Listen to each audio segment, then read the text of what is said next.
ডেঙ্গুর মৌসুম এখনো পুরোপুরি শুরুই হয়নি, অথচ দেশের বিভিন্ন হাসপাতালে রোগীর চাপ বাড়ছে, মৃত্যুর সংখ্যাও বাড়ছে।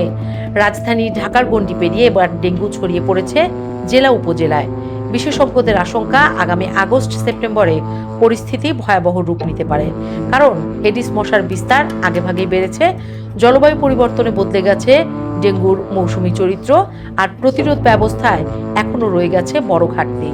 চলতি বছরের শুরু থেকে সরকারি হিসেবে ডেঙ্গুতে প্রাণ গেছে 13 জনের। আক্রান্ত হয়েছেন প্রায় 6,000 মানুষ, যাদের বেশিরভাগই রাজধানীর বাইরের বাসিন্দা। গত বছর দেশে ডেঙ্গু আক্রান্ত হয়েছিল 1,02,861 জন এবং মারা যান 413 জন। বর্তমানে বরিশাল ও খুলনা বিভাগে সবচেয়ে বেশি রোগী ও মৃত্যু হচ্ছে। ঝিনাইদহ, মাগুরা, পিরোজপুর, পটুয়াখালী সহ কয়েকটি জেলা এবং উপকূলীয় এলাকাকে উচ্চ ঝুঁকিপূর্ণ হিসেবে চিহ্নিত করেছে আইইডিসিআর। বিশেষজ্ঞদের মতে জলবায়ু পরিবর্তন, দীর্ঘস্থায়ী গরম, অপরিকল্পিত নগরায়ন এবং বিভিন্ন স্থানে জমে থাকা পরিষ্কার পানিতে এডিস মশার প্রজনন দ্রুত বাড়ছে। পানির সংকটের কারণে উপকূলীয় এলাকায় বড় বড় পাত্রে পানি সংরক্ষণের প্রবণতা নতুন ঝুঁকি তৈরি করেছে।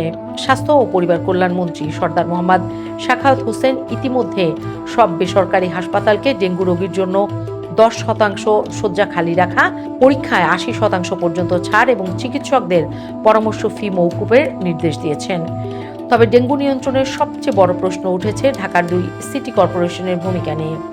গত 10 বছরে মশা নিয়ন্ত্রণে 1,000 কোটি টাকার বেশি ব্যয় হলেও কার্যকর ফল মিলছে না বলে অভিযোগ নাগরিকদের।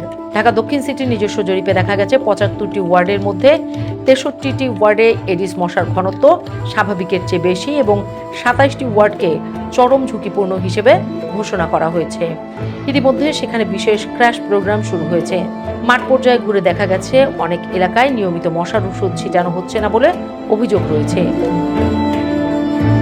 নির্বাচিত জনপ্রতিনিধি না থাকায় স্থানীয়ভাবে জবাবদিহিও কমে গেছে। যদিও সিটি কর্পোরেশনের কর্মকর্তারা দাবি করেছেন ওষুধের কার্যকারিতার সমস্যা নেই, বরং প্রয়োগ পদ্ধতির উন্নয়নেই জোর দেওয়া হচ্ছে। জনস্বাস্থ্য বিশেষজ্ঞ ডক্টর মুস্তাক হোসেন মনে করেন, আগে যেখানে জুলাই থেকে অক্টোবর ছিল ডেঙ্গুর মৌসুম, এখন তা আগে ভাগে শুরু হচ্ছে এবং দীর্ঘ সময় ধরে স্থায়ী হচ্ছে। অন্যদিকে কীটতত্ত্ববিদ ডক্টর কবিরুল বাশার সতর্ক করে বলেছেন, আগামী 1 মাস এডিস মশার বংশ বিস্তার ঠেকানো না গেলে আগস্ট সেপ্টেম্বরের সংক্রমণ মহামারীর পর্যায়ে পৌঁছাতে পারে। বিশেষজ্ঞদের অভিমত, শুধু ফগিং করে ডেঙ্গু নিয়ন্ত্রণ সম্ভব নয়, ঘরের ভেতর ও আশপাশের 3 দিনের বেশি পানি জমতে না দেয়া, নির্মাণাধীন ভবন ও বহুতল আবাসনে নিয়মিত নজরদারি এবং জনগণের সক্রিয় অংশগ্রহণ ছাড়া এই সংকট মোকাবেলা করা কঠিন হবে। তাই ডেঙ্গুর বিরুদ্ধে সবচেয়ে কার্যকর অস্ত্র এখন সচেতনতা ও সমন্বিত উদ্যোগ।